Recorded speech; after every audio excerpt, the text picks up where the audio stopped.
வணக்கம். இன்றைய செய்திகளில் முதலில் தலைப்புச் செய்திகள். சென்னை அசோக் நகர் அரசு பள்ளியில் மூட நம்பிக்கையை உதைக்கும் வகையில் பேசிய பேச்சாளருக்கு கண்டனம் வலுக்கிறது. மாற்றுத்திறனாளி ஆசிரியரை அவதூறாக பேசிய புகாரில் போலீசார் விசாரணை தீவிரம். பள்ளியில் நடைபெறும் நிகழ்ச்சிகளை நெறிப்படுத்த வழிகாட்டுதல்களை உருவாக்க முதலமைச்சர் மு.க.ஸ்டாலின் உத்தரவு. சமூக மேம்பாட்டுக்கான சீரிய கருத்துக்கள் மட்டுமே மாணவர்களின் நெஞ்சங்களில் விதைக்கப்பட வேண்டும் எனவும் அறிவுறுத்தல்.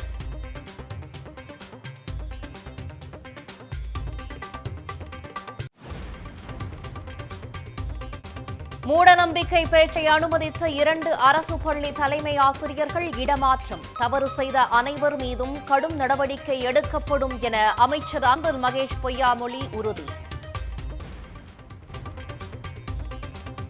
பாலியல் பிரச்சனைகளுக்கு தீர்வு சொல்லி வீடியோ வெளியிட்ட மகாவிஷ்ணு ஆன்மீக பேச்சாளராக மாறியது எப்படி? திருப்பூர் அருகே உள்ள மகாவிஷ்ணுவின் அறக்கட்டளையில் போலீசார் சோதனை.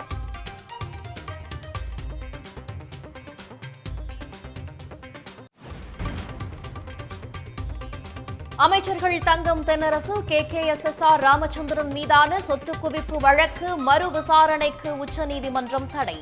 லஞ்ச ஒழிப்புத்துறை 4 வாரங்களில் பதிலளிக்கவும் உத்தரவு.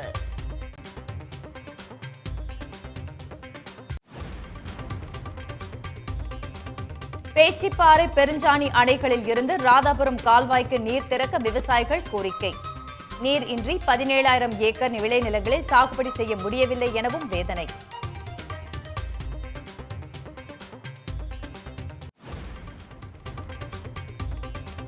விநாயகர் சதுர்த்தியை ஒட்டி சந்தைகளில் களை கட்டிய விற்பனை. பூக்கள், பழங்கள் உள்ளிட்டவற்றின் விலை உயர்வு.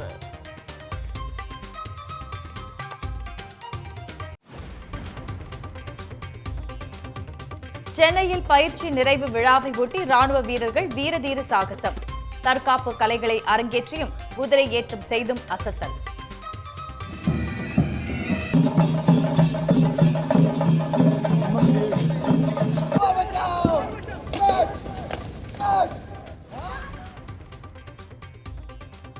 மல்யுத்த வீரர் பஜ்ரங் புனியா, வீராங்கனை வினேஷ் போகத் காங்கிரஸில் இணைந்தனர். ஹரியானா மாநில சட்டப்பேரவை தேர்தலில் போட்டியிட உள்ளதாக தகவல்.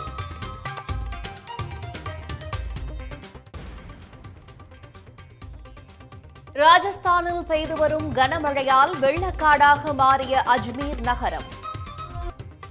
குடியிருப்பு பகுதிகளை சூழ்ந்த வெள்ள நீரால் மக்கள் அவதி. பள்ளிகளில் நடைபெறும் நிகழ்ச்சிகளை வரைமுறைப்படுத்துவதற்கான புதிய வழிமுறைகளை வகுக்க முதலமைச்சர் மு.க.ஸ்டாலின் உத்தரவிட்டுள்ளார். முதலமைச்சர் தன்னுடைய சமூக வலைதள பக்கத்தில் வெளியிட்ட பதிவில், மாணவர்களுக்கு தேவையான சிறந்த அறிவியல் சிந்தனைகள் தரம் மிகுந்த நமது பாடநூல்களில் உள்ளதாக தெரிவித்துள்ளார். எதிர்கால சவால்களை தன்னம்பிக்கையோடு எதிர்கொள்ள அறிவாற்றலை கூர்மைப்படுத்த தேவையான சிறப்பான கருத்துக்களை ஆசிரியர்களே மாணவர்களுக்கு எடுத்துக் கூற முடியும் என்றும் அவர் குறிப்பிட்டுள்ளார். அதற்கு தேவையான புத்தாக்க பயிற்சி மற்றும் சமூக கல்வியை ஆசிரியர்களுக்கு வழங்க பள்ளிக்கல்வித்துறை மூலம் நடவடிக்கை எடுக்கப்படும் எனவும் கூறியுள்ளார். முற்போக்கான அறிவியல் பூர்வமான கருத்துக்கள் மற்றும் வாழ்க்கை நெறிகளை மாணவர்கள் கற்றிடும் வகையில் பள்ளிகளில் நடைபெறும் நிகழ்ச்சிகளை வரைமுறைப்படுத்த புதிய வழிமுறைகள் வகுக்கப்படும் என முதலமைச்சர் அறிவித்துள்ளார். தனிமனித முன்னேற்றம், அறநெறி சார்ந்து வாழ்தல், சமூக மேம்பாட்டுக்கான சீரிய கருத்துக்கள்தான் மாணவர்களின் நெஞ்சங்களில் விதைக்கப்பட வேண்டும் என்று அவர் சுட்டிக்காட்டியுள்ளார். கடந்த 3 ஆண்டுகளில் கல்வியின் உன்னதத்தையும் அறிவியல் பூர்வமான சிந்தனைகளை வளர்த்தெடுக்க வேண்டியதன் அவசியத்தையும் தொடர்ந்து வலியுறுத்தி வருவதாக கூறியிருக்கும் முதலமைச்சர் அறிவியல் வழியே முன்னேற்றத்திற்கான வழி என குறிப்பிட்டுள்ளார். சென்னை அசோக் நகர் மகளிர் பள்ளியில் பாவம், புண்ணியம், முன்ஜென்மம் என மூட நம்பிக்கையை பரப்பும் வகையில் பேசிய பேச்சாளர் கேள்வி கேட்ட மாற்றுத்திறனாளி ஆசிரியரை அவதூறாக பேசியதாக போலீசில் புகார் அளிக்கப்பட்டுள்ளது. தன்னம்பிக்கை பேச்சாளர் என்ற பெயரில் அரசு பள்ளியில் மூடநம்பிக்கை குறித்து பேசிய மகாவிஷ்ணு யார்? அவரது பின்னணி என்ன? அவிநாசியில் 2019ஆம் ஆண்டு தொடங்கிய அறக்கட்டளை 5 ஆண்டுகளுக்குள் பெரும் வளர்ச்சியடைந்தது எப்படி? பாவம், புண்ணியம், முன்ஜென்மம் என மூட நம்பிக்கைகளை மூட்டை மூட்டையாக அவிழ்த்துவிட்ட மகாவிஷ்ணு குறித்து விசாரித்த போது திடுக்கிடும் பல தகவல்கள் வெளியாகியுள்ளது. மகாவிஷ்ணுவின் தந்தை திருப்பூர் மாவட்டத்தைச் சேர்ந்த கிருஷ்ணசாமி, தாய் மதுரை மாவட்டம் அலங்காநல்லூர் அடுத்த குட்டிமேக்கிப்பட்டியைச் சேர்ந்த பரமேஸ்வரி. அலங்காநல்லூர் ஆரம்ப சுகாதார மையத்தில் பிறந்த மகாவிஷ்ணு அங்கேயே பள்ளி படிப்பை படித்ததாக கூறப்படுகிறது.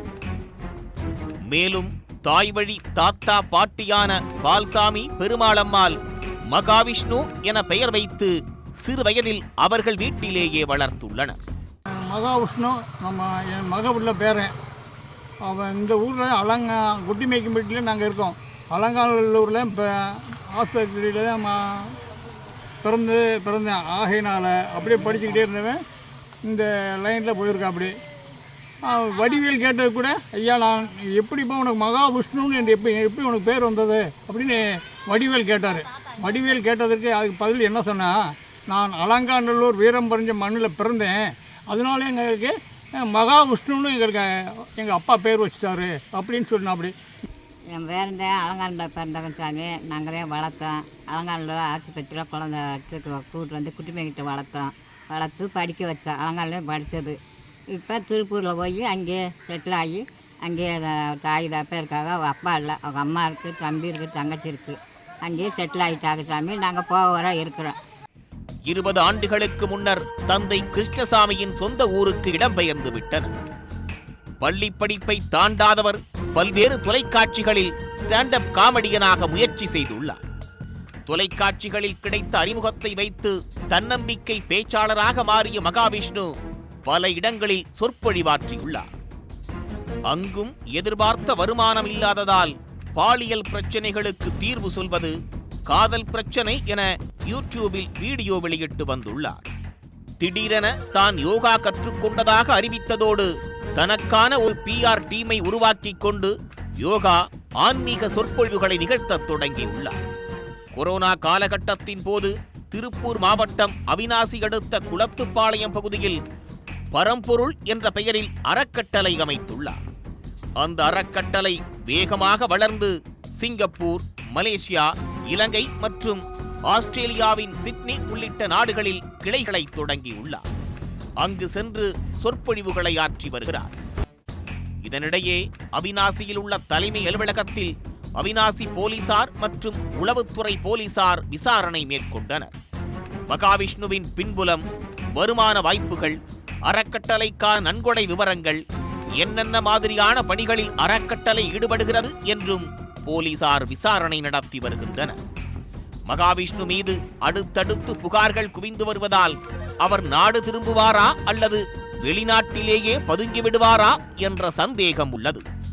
இது குறித்து மகாவிஷ்ணு தரப்பை தொடர்பு கொண்டு விசாரித்த போது அவர் தற்போது ஆஸ்திரேலியா தலைநகர் சிட்னியில் இருப்பதாகவும், அடுத்து சிங்கப்பூர், அதன் பிறகு மலேசியா, பின்னர்தான் இந்தியாவுக்கு வர இருப்பதாகவும், அதன் பிறகு பேசுவார் என கூறி இணைப்பை துண்டித்து விட்டனர்.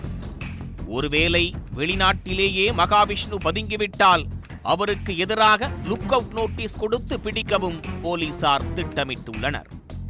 தன்னம்பிக்கை பேச்சாளர் என்ற பெயரில் மூட நம்பிக்கைகளை பரப்பி வரும் மகாவிஷ்ணு மீது கடும் நடவடிக்கை எடுக்க வேண்டும் என்ற கோரிக்கை வலுத்திருப்பதால் அதற்கான பணிகளை போலீசார் தீவிரப்படுத்தியுள்ளனர். சென்னை பரங்கிமலையில் உள்ள உயர் ராணுவ அதிகாரிகள் பயிற்சி மையத்தில் பயிற்சி நிறைவு அணிவகுப்புக்கான முன்னோட்டமாக நடைபெற்ற கண்கவர் சாகச நிகழ்ச்சிகள் பார்வையாளர்களை வெகுவாக கவர்ந்தன. சென்னை பரங்கிமலையில் உள்ள உயர் ராணுவ அதிகாரிகள் பயிற்சி மையத்தில் பயிற்சி பெற்றவர்களுக்கான நிறைவு அணிவகுப்பு நாளை நடைபெறவுள்ளது. இதன் முன்னோட்டமாக ராணுவ அதிகாரிகள், பயிற்சி பெறும் அதிகாரிகளின் குடும்பத்தினர் கண்டுகளிக்கும் விதமாக சிறப்பு ராணுவ குழுவினரின் பல்வேறு வீரதீர சாகச நிகழ்ச்சிகள் நடைபெற்றன. முதலில் ஜிம்னாஸ்டிக் பயிற்சி பெற்ற வீரர்கள் பல்வேறு சாகசங்களை நிகழ்த்தி காட்டினர்.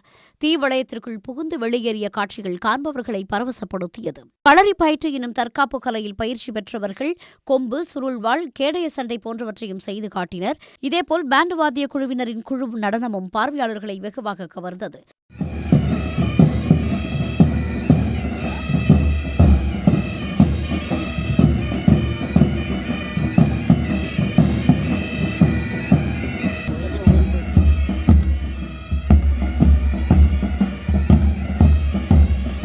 குதிரையேற்ற வீரர்கள் குதிரையுடன் எதிராகவும் சுழல் வடிவிலும் வேகமாக குதிரைகளை ஓட்டிச் சென்று சாகசங்களில் ஈடுபட்டனர்.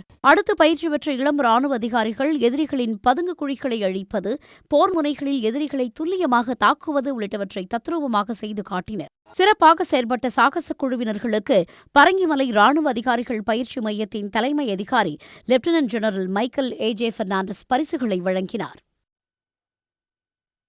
கன்னியாகுமரி மாவட்ட அணைகளில் இருந்து நீர் திறக்கப்படாததால் நெல்லை மாவட்டம் ராதாபுரம் பகுதியில் விவசாயம் பாதிக்கப்பட்டுள்ளதாக விவசாயிகள் கவலை தெரிவித்துள்ளனர்.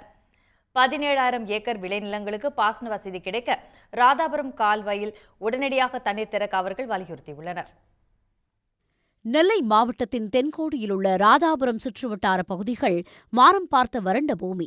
இதனை கருத்தில் கொண்டு 1968ஆம் ஆண்டு குமரி மாவட்டத்தில் உள்ள தோவாளை கால்வாயில் நிலப்பாறை என்ற இடத்தில் 28.8 கிலோமீட்டர் தொலைவுக்கு ராதாபுரம் கால்வாய் அமைக்கப்பட்டது.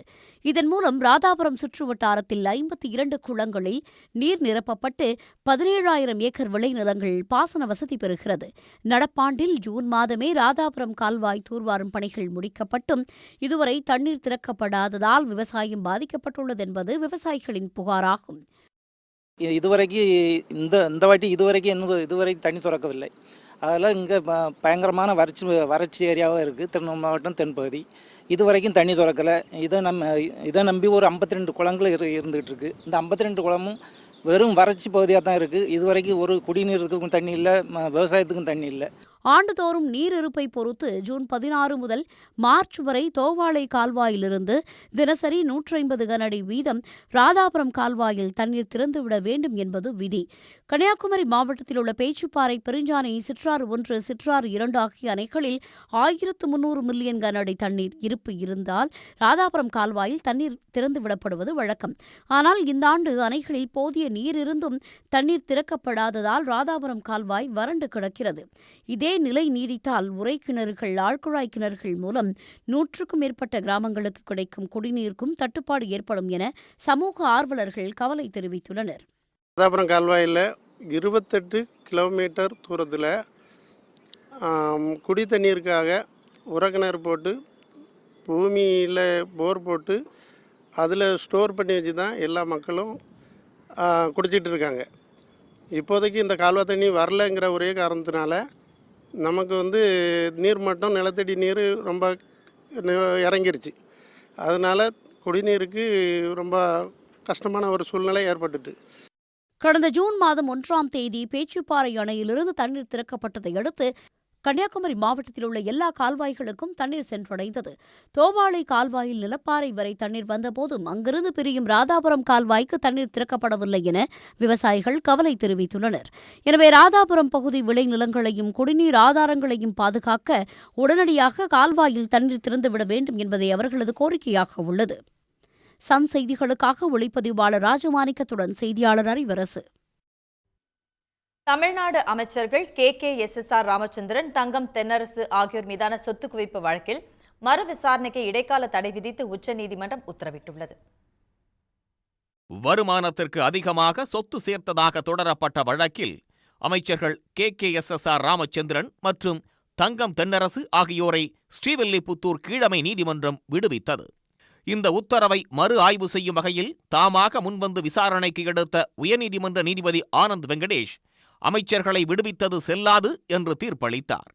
அத்துடன் இந்த வழக்கில் செப்டம்பர் 9ஆம் தேதி முதல் நாள்தோறும் விசாரணை நடத்தவும் சிறப்பு நீதிமன்றத்திற்கு உத்தரவிட்டார். விசாரணையின் போது அமைச்சர்கள் இருவரும் நேரில் ஆஜராகி விளக்கமளிக்க வேண்டும் என்றும் ஆணை பிறப்பித்திருந்தார். நீதிபதி ஆனந்த் வெங்கடேஷின் உத்தரவை எதிர்த்து அமைச்சர்கள் தரப்பில் உச்ச நீதிமன்றத்தில் மேல்முறையீடு செய்யப்பட்டது. அதில் சொத்து குவிப்பு வழக்கில் விரிவான விசாரணை நடத்திய பிறகே உத்தரவு பிறப்பித்ததாகவும், எனவே உயர்நீதிமன்ற நீதிபதி ஆனந்த் வெங்கடேஷின் உத்தரவுக்கு தடை விதிக்க வேண்டும் என்று முறையிடப்பட்டது.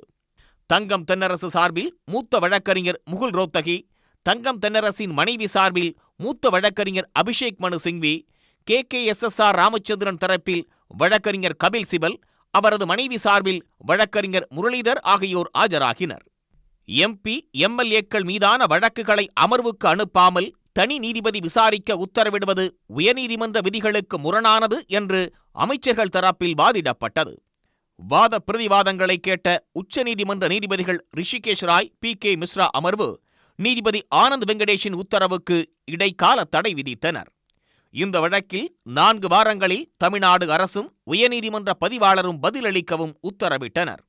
2 வாரங்களில் லஞ்ச ஒழிப்புத்துறை பதிலளிக்கவும் நீதிமன்றம் நோட்டீஸ் அனுப்ப உத்தரவிட்டுள்ளது. தமிழ்நாட்டில் மேலும் 850 கோடி ரூபாய் முதலீட்டிற்கான புரிந்துணர்வு ஒப்பந்தங்கள் முதலமைச்சர் MK ஸ்டாலின் முன்னிலையில் கையெழுத்தாகியுள்ளன. 2030ஆம் ஆண்டுக்குள் $1 டிரில்லியன் அமெரிக்க டாலர் என்கிற பொருளாதார இலக்கை நிர்ணயித்துள்ள முதலமைச்சர் MK ஸ்டாலின் தலைமையிலான தமிழ்நாடு அரசு அதற்கான முன்னெடுப்புகளை மேற்கொண்டு வருகிறது.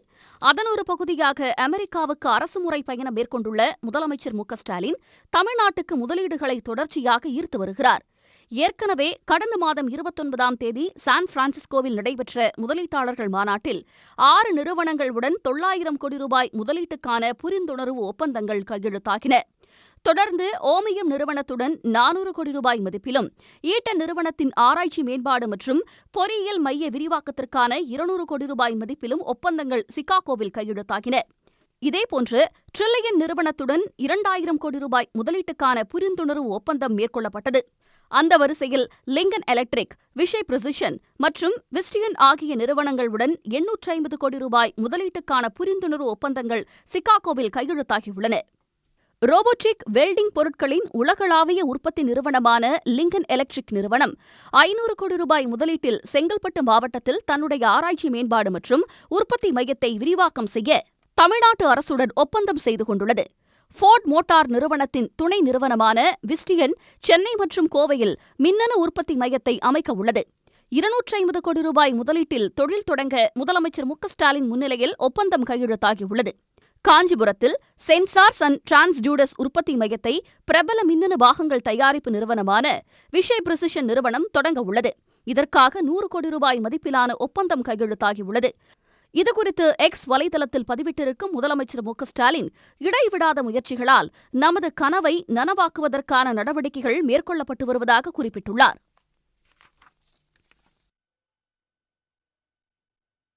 விநாயகர் சதுர்த்தி கொண்டாட்டத்தை ஒட்டி தமிழகம் முழுவதும் வாழைக்கன்று, பூக்கள் உள்ளிட்ட பூஜை பொருட்கள் விற்பனை களை கட்டியுள்ளது. கோவையில் விநாயகர் சதுர்த்தியையொட்டி பல்வேறு இடங்களில் அலங்காரத்துக்கு தேவையான தென்னை குருத்து, மா இலை, எருக்கம்பூ உள்ளிட்டவற்றின் வியாபாரம் களை கட்டியுள்ளது. மல்லி உள்ளிட்ட முக்கியமான பூக்களின் விலையும் உயர்ந்துள்ளது. என்றாலும் பூஜைக்கு தேவையான பொருட்களை வாங்க மக்கள் கூட்டம் அங்கு அலைமோதியது. விநாயகர் சதுர்த்தி முதல் கடவுள் நம்மளுக்கு, அதனால கண்டிப்பாக செலிப்ரேட் பண்ணணுன்றதுக்கு வேண்டிய நான் வாங்க வந்திருக்கேன். எல்லாம் வாங்கியாச்சு. இன்னும் நாளைக்கு நம்ம நல்லா சந்தோஷமாக கொண்டாடலாம். திருவண்ணாமலை நகரில் ரவுண்டானா சந்திப்பு, தேரடி வீதி உள்ளிட்ட முக்கிய இடங்களில் விநாயகர் சதுர்த்தியையொட்டி பொருட்களை வாங்க மக்கள் கூட்டம் அதிகரித்து காணப்பட்டது. பூஜை பொருட்களின் விற்பனை இம்முறை அதிகரித்திருப்பதால் சிறு குறு வியாபாரிகள் மகிழ்ச்சியடைந்துள்ளனர். விநாயகர் சதுர்த்தி முன்னிட்டு விலைவாசிலாம் அதிகமாக இருக்குது. மல்லி 600 ரூபாய், 650 ரூபா, முல்லை 700 ரூபாய் கிலோ. மக்கள் விவசாயிகள்லாம் மகிழ்ச்சியாக இருக்காங்க. கூட்ட நெரிசல் விநாயகர் சதுர்த்தி முன்னிட்டு அதிகமாக வருது. தூத்துக்குடி காய்கறி சந்தையில் வாழை இலை பன்மடங்கு விலை உயர்ந்துள்ளது. ஒரு கட்டு வாழை இலை 3500 ரூபாய் முதல் 6300 ரூபாய் வரை விற்பனை செய்யப்படுகிறது. இதேபோன்று வாழைத்தாரின் விலையும் சற்று உயர்ந்து காணப்பட்டது. தேர்லு, சாயர்புரம், செவத்தபுரம், அகரம் இந்த லைன்லேருந்து நிறைய வருது. போன வாரம் இந்த கெட்டு 500 போன கெட்டு இன்றைக்கி 3500 போயிருக்கு. 1200 போன கெட்டு 6300 போயிருக்கு. போன வாரம் அது வியாழன், வெள்ளி முகூர்த்தம், புதன்கிழமை, சனிக்கிழமை விநாயகர் சதுர்த்தி, ஞாயிற்றுக்கிழமை முகூர்த்தம். அடுத்த வாரம் 15ஆம் தேதி வரைக்கும் இலக்கட்டு விலை ஜாஸ்தியாக தான் போகும். திருச்சி காந்தி மார்க்கெட்டில் பொருட்களை வாங்க மக்கள் கூட்டம் அதிகரித்து காணப்பட்டது. இதனால் 2500 ரூபாய்க்கு விற்கப்பட்ட 1 கிலோ கனகாம்பரம் பூ 3000 ரூபாயாக உயர்ந்துள்ளது. இதேபோன்று செவ்வந்தி, பன்னீர் ரோஸ், ரோஜா, சம்மங்கி உள்ளிட்ட பூக்களின் விலையும் கணிசமாக அதிகரித்துள்ளது. ரேட் கூட தான் விற்கிறாங்க. எதுக்கு விசேஷம் வருதுன்னு தெரியல, பூக்கு தான் விசேஷமாக இருக்குது. பூ மல்லிகைப்பூ 1/4 கிலோ 120 ரூபா சொன்னாங்க. செவந்தி அப்போ 1/4 கிலோ 10 ரூபாலாம் இன்றைக்கி 70 ரூபான்னு விற்கிறாங்க. வாங்கி தான் ஆகணும். அதனால தான் ரேட்டும் அந்தளவுக்கு விற்கிறாங்க. எவ்வளோ ரேட் சொன்னாலும் மக்கள் வாங்கிடுவாங்கிறதுல தான் இது பண்ணுறாங்க. கேட்டால் பூ வரப்பு இல்லைன்னுருவாங்க ஏதாவது சொன்னாங்க. ஈரோடு மாவட்டம் சத்தியமங்கலம் பூ மார்க்கெட்டிலும் பூக்களின் விலை சற்று உயர்ந்துள்ளது. முல்லை 1 கிலோ 850 ரூபாய்க்கும், கனகாம்பரம் 1430 ரூபாய்க்கும் விற்பனையாகிறது. பூக்களின் வரத்து அதிகரிப்பால் உரிய விலை கிடைத்திருப்பதாக விவசாயிகள் தெரிவித்துள்ளனர். அண்மையில் ஓய்வு பெற்ற இந்திய மல்யுத்த வீராங்கனை வினேஷ் போகத் டோக்கியோ ஒலிம்பிக்ஸ் மல்யுத்தத்தில் வெண்கலம் வென்ற பஜ்ரங் புனியா ஆகியோர் காங்கிரஸ் கட்சியில் இணைந்துள்ளனர். கட்சியில் இணைந்த சில மணி நேரத்தில் வினேஷ் போகத் ஹரியானாவின் ஜுலானா தொகுதி வேட்பாளராக அறிவிக்கப்பட்டுள்ளார். ஹரியானா மாநிலத்தில் இந்த மாதம் சட்டப்பேரவைத் தேர்தல் நடைபெறவுள்ள நிலையில் அதே மாநிலத்தைச் சேர்ந்த இருவரும் டெல்லியில் கட்சியின் தேசிய பொதுச் செயலாளர் KC வேணுகோபால் முன்னிலையில் காங்கிரஸ் கட்சியில் இணைந்தனர். அவர்கள் இருவருக்கும் காங்கிரஸ் கட்சியின் துண்டை அணிவித்து KC வேணுகோபால் உள்ளிட்டோர் வரவேற்பு தெரிவித்தனர்.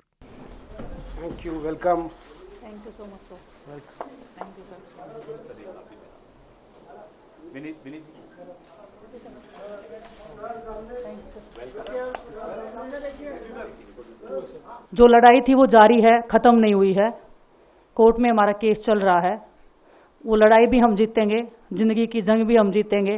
खेल में जैसे हमने कभी हार नहीं मानी है, तो हम इस नए प्लेटफॉर्म पे जो आ रहे हैं, देश की सेवा का भाव, और सिर्फ बोलने तक सीमित नहीं रहेगा. ये हम दिल से हमने खेल किया है और दिल से हम ये काम करेंगे, जी जान से मेहनत करेंगे, अपने लोगों के बीच में रहेंगे. இந்திய மல்யுத்த வீராங்கனைகள் 6 பேரை இந்திய மல்யுத்த சம்மேளனத்தின் அப்போதைய தலைவரும் பாஜக முன்னாள் எம்பியுமான பிரிஜ்பூஷன் சரண் சிங் பாலியல் ரீதியாக தொந்தரவு செய்தார் என்ற குற்றச்சாட்டு கடந்த ஆண்டு தேசிய அளவில் கவனம் பெற்றது. அப்போது நீதி கேட்டு வீதிக்கு வந்து போராடிய மல்யுத்த வீரர் வீராங்கனைகளில் வினேஷ் போகத், பஜ்ரங் புனியா ஆகியோர் முக்கியமானவர்கள். அப்போது பிரிஜ்பூஷன் மீது ஒன்றிய பாஜக அரசு நடவடிக்கை எடுக்கவில்லை என்று கடும் விமர்சனங்களை இவர்கள் முன்வைத்தனர். எந்தவித அடிப்படை வசதிகளும் இன்றி தவித்து வரும் கிருஷ்ணகிரி ராயக்கோட்டை பகுதி இருளர் சமூகத்தினரின் இன்னல்களை விவரிக்கிறது இந்த தொகுப்பு. பல ஆண்டுகளாக அடிப்படை வசதிகளுக்காக காத்து கிடக்கும் கிராமம்தான் கிருஷ்ணகிரி மாவட்டம் ராயக்கோட்டை அருகே உள்ள பழைய ஊர். இருளர் இனத்தைச் சேர்ந்த சுமார் 200 குடும்பங்கள் வசித்து வரும் இந்த கிராமத்தில் ஒரு சில குடும்பங்களுக்கு கடந்த 2005ஆம் ஆண்டில் தமிழ்நாடு அரசால் இலவசமாக நிலம் வழங்கி வீடுகளும் கட்டிக் கொடுக்கப்பட்டது. ஆனால் இன்னும் சில குடும்பத்தினருக்கு வீடுகள் கட்டித்தராததால் ஓலை குடிசைகளுக்கு மேற்கூரையாக தார்பாய்களை அமைத்து அவர்கள் வசித்து வருகின்றனர். இந்த இருளர் பழங்குடி மக்களுக்கு எந்த அடிப்படை வசதியும் இல்லை. வீடு இல்லாமல் எல்லாம் பாலித்தீன் பேப்பரை போட்டு வீடுகள் எல்லாம் ஒழுகுது. குடிநீர் குழாய் ஆள் குழாய் ரிப்பேர் ஆகி 5 வருஷம் ஆகுது. அதை சீர் செய்யலை. அந்த குடிநீர் குழாய் சீர் செஞ்சு கொடுக்கணும். சாலை போக்குவரத்தை கண்டிராத பழைய ஊர் பகுதி சிறார்கள் 2 கிலோமீட்டர் தொலைவில் பள்ளிக்கூடத்திற்கு காலணி இல்லாமல் நடந்தே சென்று வருவது சோகத்தின் உச்சம். 5வது படிக்கிறேன். 2 கிலோமீட்டர் நடந்து போனோம். இங்க எல்லாம் ரோடு வசதி பண்ணித்தாங்க. பக்கத்துல சாரங்க இடம் இருக்கு. வீட்டு மழை பெஞ்சா எல்லாம் ஓட்டு விட இருக்கு. எல்லாம் ஒழுகுது. எல்லாம் எங்க அப்பா அம்மா எல்லாம் பேப்பர் தான் புடைச்சிருக்காங்க. கொஞ்சம் அரசாங்கம் உதவி பண்ணா நல்லா இருக்கும். 4 ஆண்டுகளுக்கு முன்பு போடப்பட்ட ஆழ்துளை கிணற்றில் நீர் வற்றியதால் குடிநீர் வசதியும் இல்லை என புலம்பும் அப்பகுதி மக்கள் இறந்தவர்களை புதைப்பதற்கு கூட மயானம் இல்லாததால் உடலை ஏரிக்கு அருகே புதைப்பதாக வேதனையோடு கூறுகின்றனர். எவ்வளோ மனு கொடுத்துட்டோம். ஐயாவுக்கு, மாவட்டத்துக்கு, தாசில்தாருக்கு, சப் கலெக்டர் வரைக்கும் எல்லாம் கொடுத்துட்டோம். எந்த நடவடிக்கையும் இல்லை. யாருன்னா இறந்துட்டா கூட தூக்கின்னு போகிறதுக்கு வழி இல்லை. எங்கள் ஆளுங்க ரொம்ப கஷ்டப்படுறாங்க. சுடுகாடு வசதி இல்லை. 2 கிலோமீட்டர் ஏரியில் தண்ணி ரம்பிச்சுன்னா தூக்கின்னு போகிறதுக்கு வழி இல்லை. எதனா பார்த்து அரசாங்கம் தயவு செஞ்சு எங்களுக்கு ஹெல்ப் பண்ணி ஒரு நல்ல வழியை காட்ட சொல்லி எங்கள் பிள்ளைங்களுக்கெல்லாம் ஒரு நல்ல வழி பொறுக்கணும் எங்களுக்கு ஏற்பாடு பண்ணி கொடு கேட்குறேங்க. கூலி தொழிலை நம்பியே வாழ்வாதாரம் உள்ளதால் தங்களது பிள்ளைகளை அடுத்த கட்ட வளர்ச்சிக்கு கொண்டு செல்ல ஏதுவாக அடிப்படை வசதிகளை தமிழ்நாடு அரசு முன்வந்து செய்து தர வேண்டும் என்பதே பழைய ஊர் இருளர் இன மக்களின் கோரிக்கையாக உள்ளது. சன் செய்திகளுக்காக ஒசூரிலிருந்து செய்தியாளர் கார்முகில். உடனுக்குடன் செய்திகளை தெரிந்து கொள்ள சன் நியூஸ் பெல் ஐகானை கிளிக் பண்ணுங்க.